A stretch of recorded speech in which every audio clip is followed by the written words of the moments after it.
Hello, hello. Welcome to Healthy Perspectives, a podcast that takes on current cultural and social issues through a clinical lens.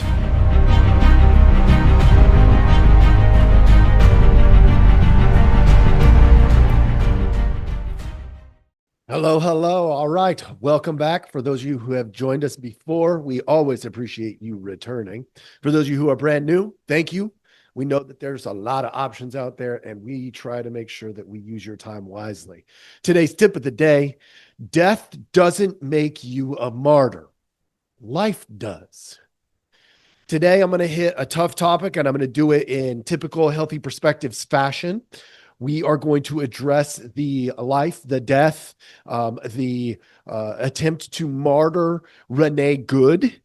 This is probably going to be controversial. It shouldn't be, because all I'm doing is looking at it from an empathetic perspective, meaning we're going to look at it around the entire issue. We're not going to just take one perspective, but some of you are going to hear what you want to hear, and you're going to use that to hate me. Some of you are going to hear what you want to hear, and you're going to use that to love me. Neither of which do I truly concern myself with. I want you to gain perspective, because that's what we do at Healthy Perspectives. Obviously, I would love to ignore these controversial topics, but that would be unwise, because at Healthy Perspectives, we really want to address the controversial things as a means of saying, hey, folks, think, use your brain, use your emotions for the betterment of others, not to impede and to cause problems. So without further ado, I used that tip of the day, that death doesn't make you a martyr, life does, as a way of saying, look, a lot of people are trying to martyr Renee Good. I don't think that that's wise. Her life, though meaningful, though important, though valuable, was not a martyr's life. I don't think she died for what she stood for, if I'm being completely honest. Some people are going to try to convert it that way. And the number one person who I think is doing that is probably her wife, the Becca. I think it's Becca. Yeah. I don't know much about her. I didn't spend a lot of time on her. So let's start with, who was Renee Good? Because in order to discover whether she was a martyr or not, by the way, secondary effect, when we do the empathy, I am going to point out some things today where I'm going to tell you, if you're not looking at this in these kinds of ways, you are part of the problem, because there are many people who are part of the problem and not the solution. And here we're going to try to be part of the solution and not the problem, which means we're going to give you perspectives you don't like. All right. That's not because I want to, create any controversy. It's just the reality dictates that some of these things you're probably not going to like. Also, there is going to be some video footage for those of you watching on Rumble and YouTube that is, it's pretty hard to see, but I'm including it because it's important in the context. Okay. So who was Renee? Married twice to men. First time she was married, ended up getting divorced, had 2 children, married another man.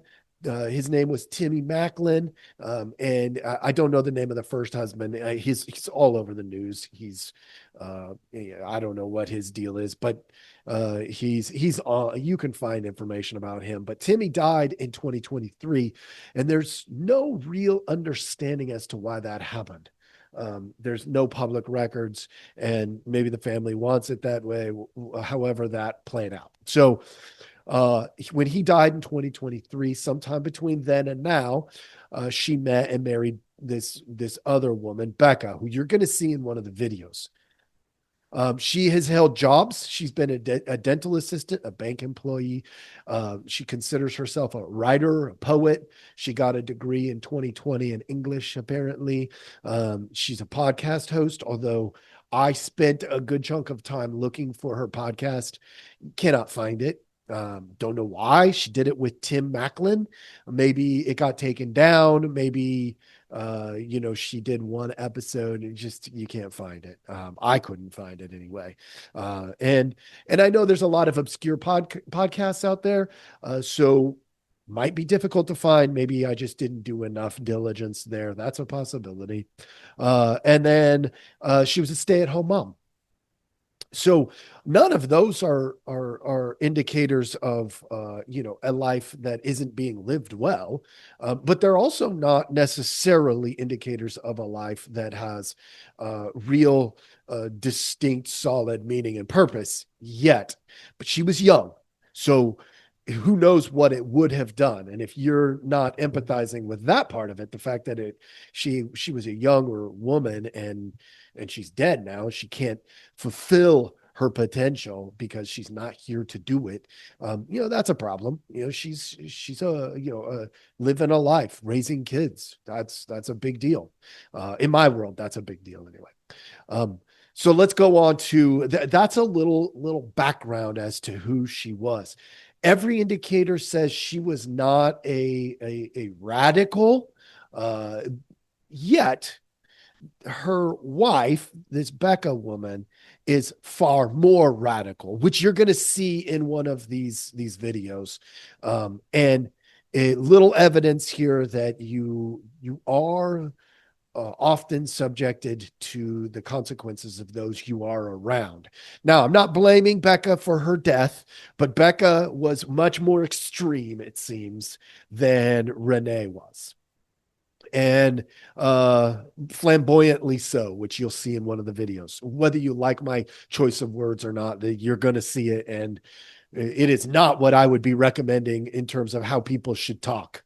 It's very unbecoming. I'll point it out when we see it. So, next question. Why was ICE present on the streets of Minneapolis, Minnesota? Well, that's pretty easy. They were executing some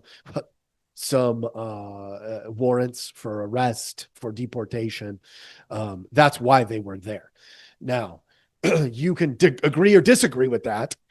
Fine with that. No big deal. You can agree or disagree, but that's what they were doing there. Why was Renee there?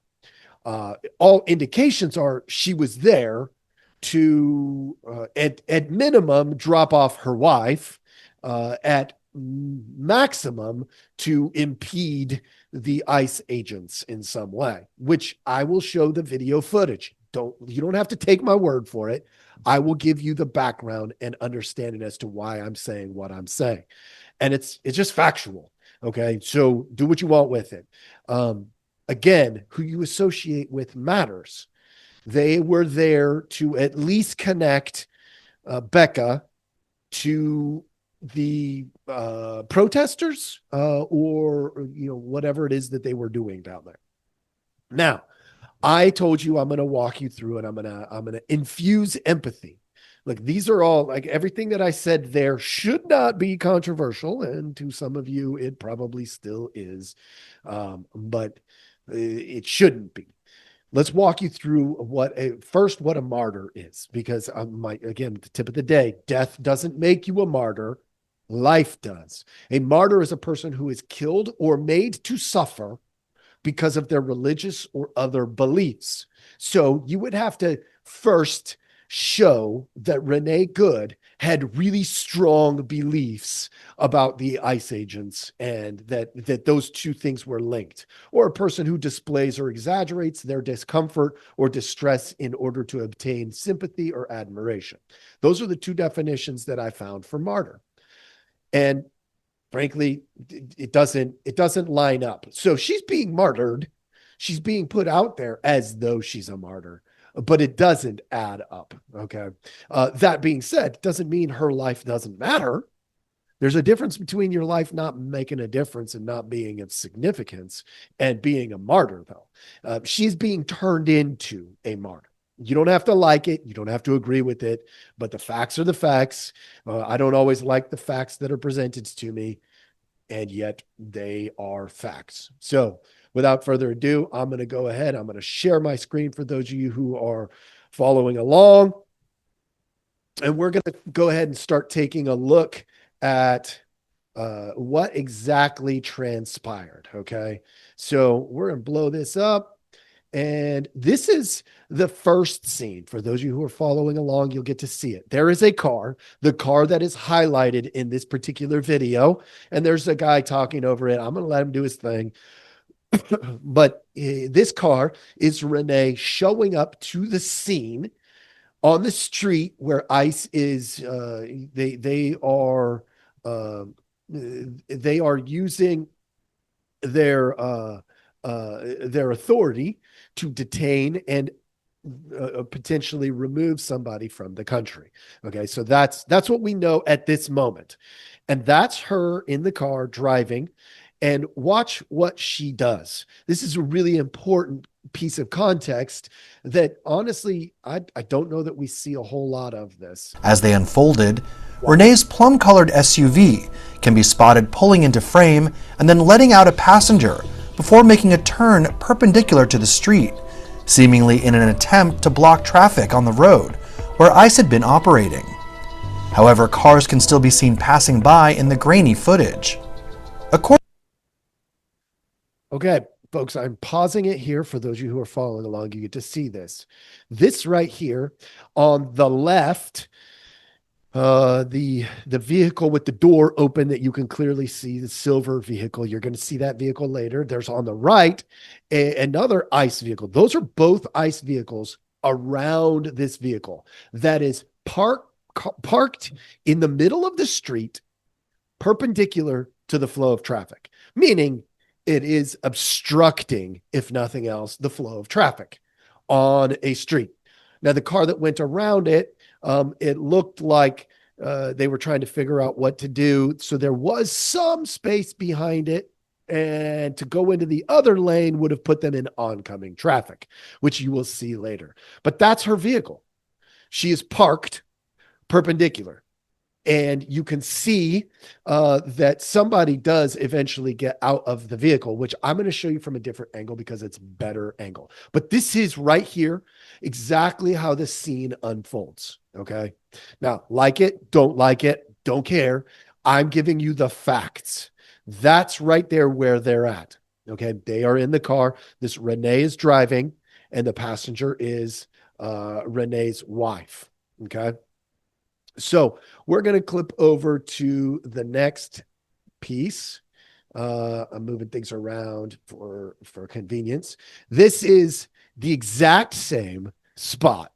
Okay. Now there is only Renee Good in the car because Becca got out of the car. I believe that's her name, Becca. She is out of the car. I wanted to show this first because this humanizes Renee, and empathy is about seeing them as people. They are people and they matter. Okay. That's just reality. Don't have to like it. Renee is a human being. She was alive at this time. And I want you to see this. So we're going to go ahead and blow this up and let you listen to this interaction. That's fine, dude. I'm not mad. I'm not mad. Okay. Renee Good, in typical, based on what I'm understanding, fashion, is being kind, is being courteous, is talking to the officer. All is well right there. No problem. I mean, essentially. Now, parked in an illegal fashion, impeding the traffic specifically of the ICE agents at this moment, which is problematic, but that could probably be worked through. Listen to this next part as I share this, because this next part is, in my opinion, very significant. This next part is going to be Becca. Just listen to how Becca responds to all of this. Give me a moment. It's okay, we don't change our plates every morning, just so you know. It'll be the same plate when you come talk to us later. That's fine. U.S. citizen, former. You want to come at us? You want to come at us? I said go get yourself some lunch, big boy. Go ahead. Out of the car. Get out of the car. For those of you following along, you got to see that. That is Becca, and that is a problem. So she is being aggressive. You don't have to like what I'm saying or not. I don't really care. What I'm telling you is that was completely an unnecessary way of acting. That is, unfortunately, going to cause Renee some problems potentially, as we see, because now they're being viewed as aggressors, right? She is saying, like, oh, we're not changing anything. We're citizens just blocking traffic, but we're citizens. Now she looks like combatant, not like a pedestrian, not like a citizen who's, trying to turn their car around or whatever it is. Now it sounds aggressive. Now, I don't know what happened on the flip side of the vehicle, but we did hear the officer say, get out of the car. So I don't know what that was about. Maybe they were just trying to move the car out of the road, but it becomes now more of a combatant type situation. And let's listen to the rest. Get out of the car. Instead of getting out of the car, which was a clear directive, she decides to back up and speed away, leaving Becca behind. That's the facts. Like it, don't care. I'm just trying to lay it out for you. Now, that footage was from the officer who pulled the trigger, okay? Now, I put that out there first because I want to humanize Renee. If you can't see that she, at least at first, was not aggressive, and she probably started to feel a little bit nervous about her situation. Now, there's comments about what Becca said to her or, whatever.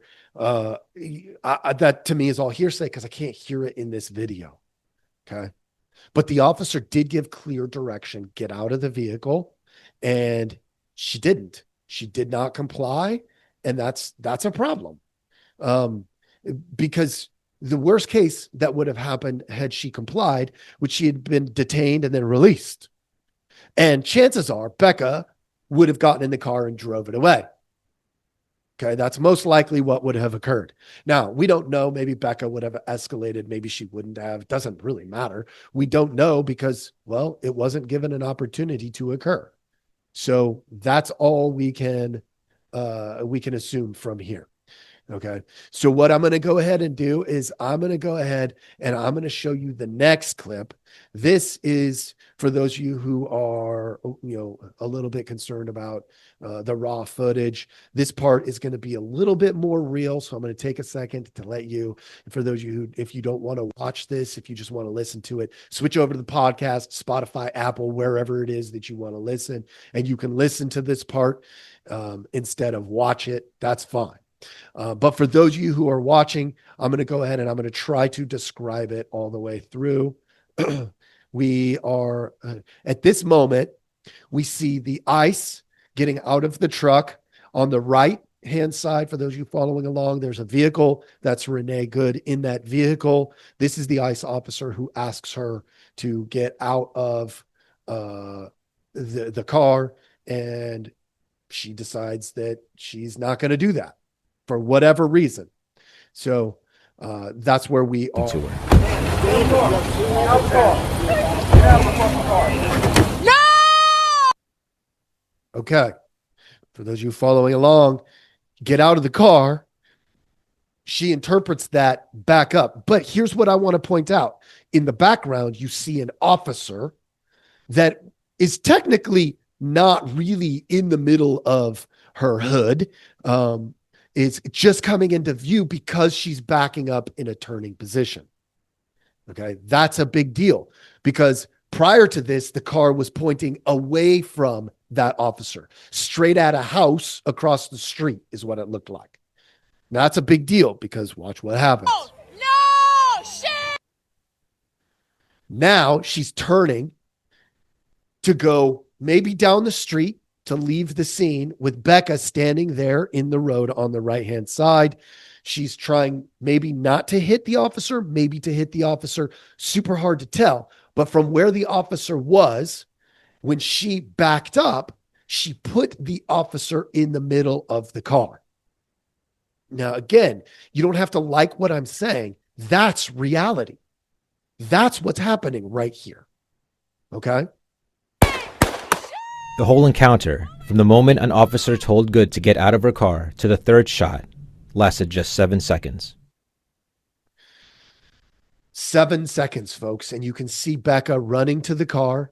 You can see the officer gathering himself to go over there. And yes, there's been all kinds of comments of what was said, all of that stuff. Here's the thing.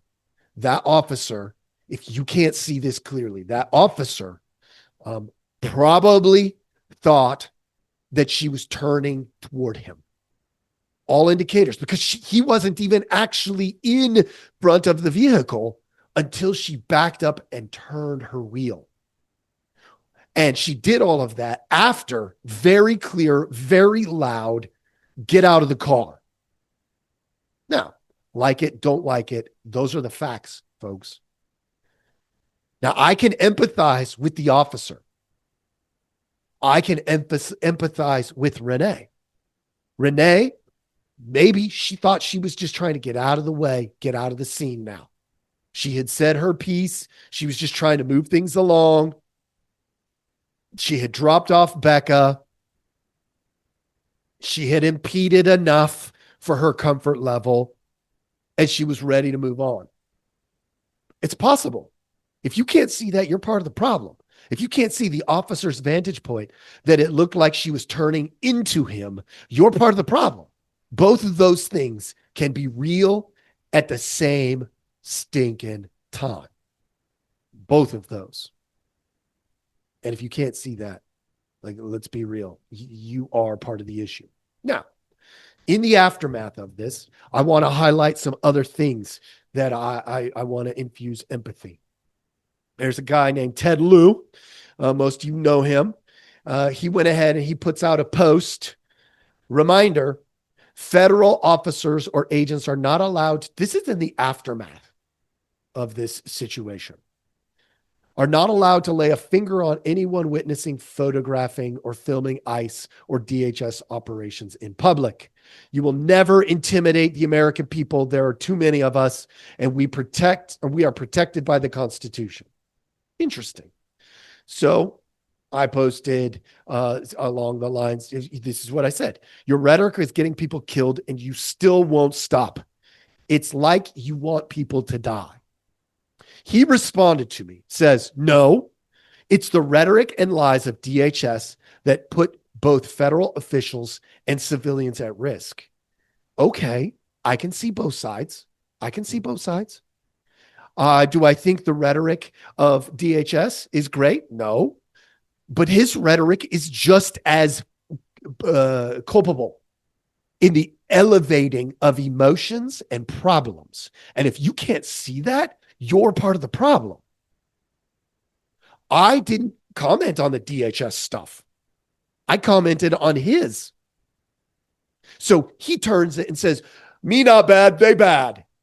Our politicians are getting people killed because of their stupidity. Ted Lieu, in this particular situation, did the exact same thing. Me not bad, they bad. Excuse me, empathize with the other side.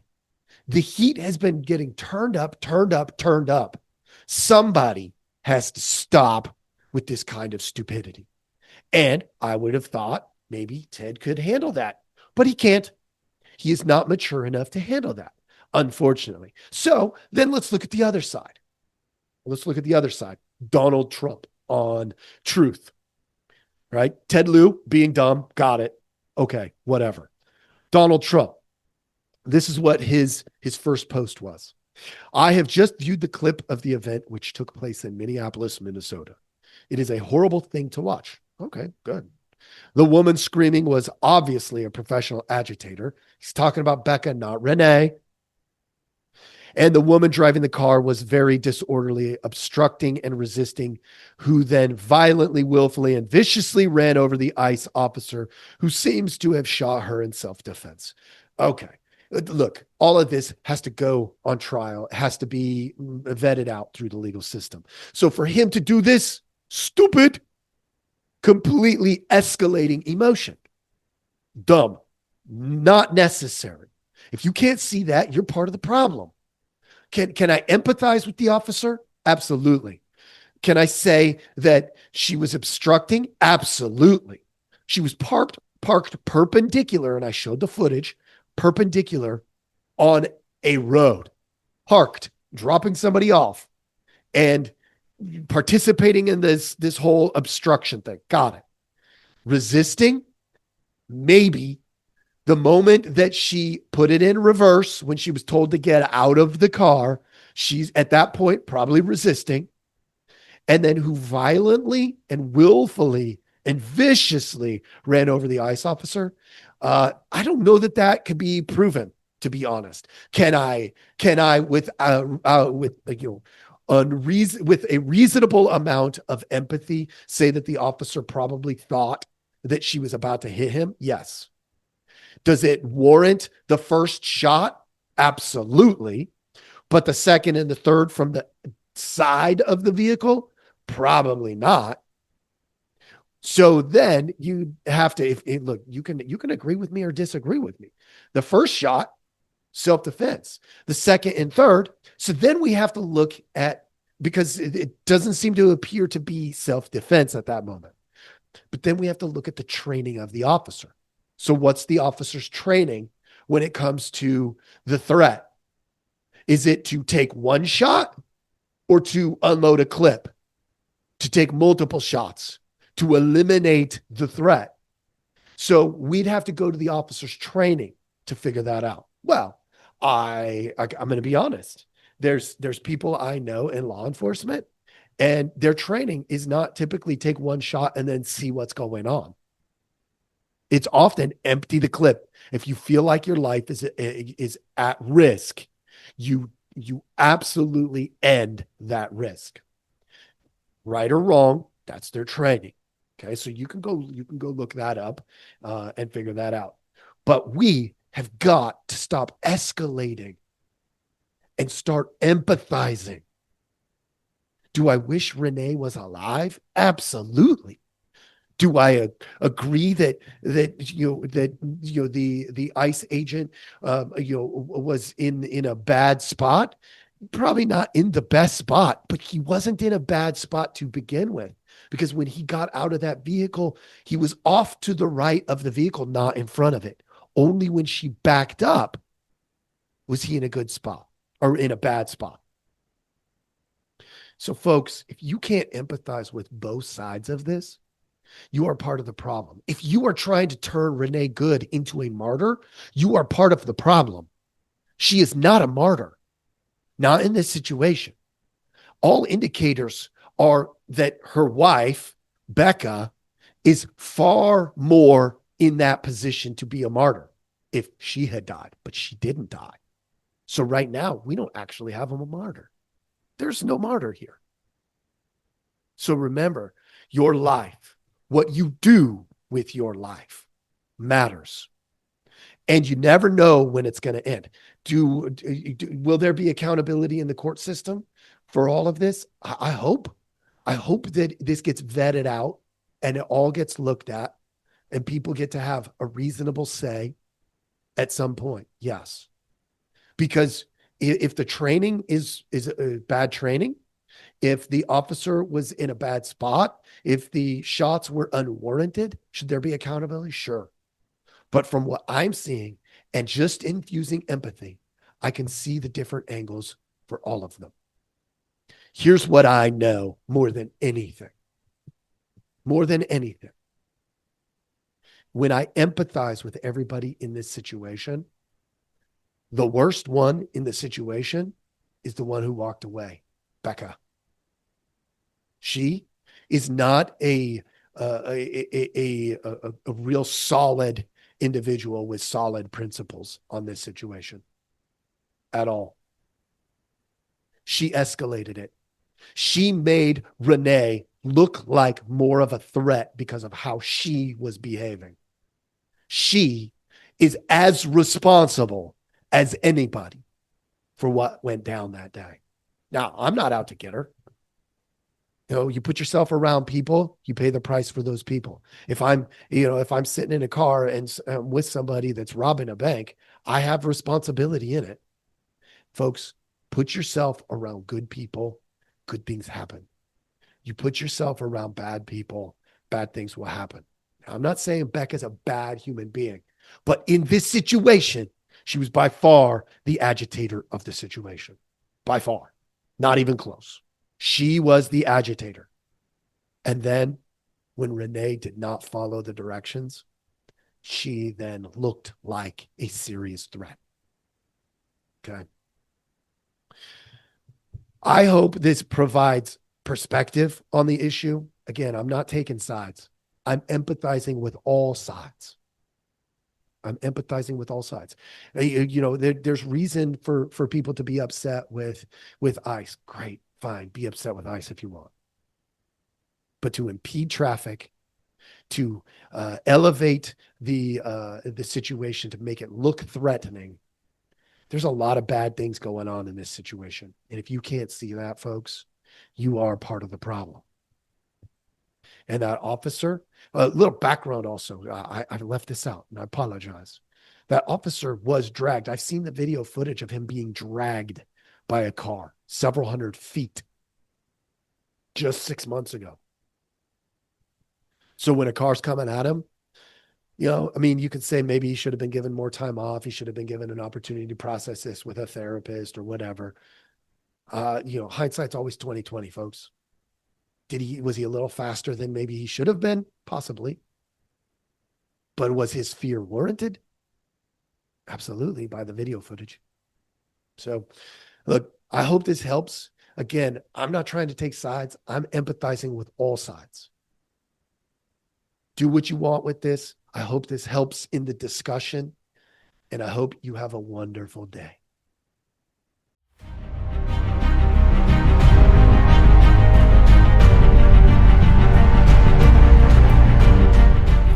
Hey everybody, thanks for listening. We appreciate our audience a lot, so we give you some simple ways to track us down. Please like, subscribe, and follow all the podcasts on different platforms, but you can also email us at healthyperspectives@protonmail.com, or you can check out our website at healthy-perspectives.com/podcast. It's a backward slash. So if you want to go to our landing page, if you go to healthy-perspectives.com, you'll still find us. You just got to click on the podcast button. Thank you so much.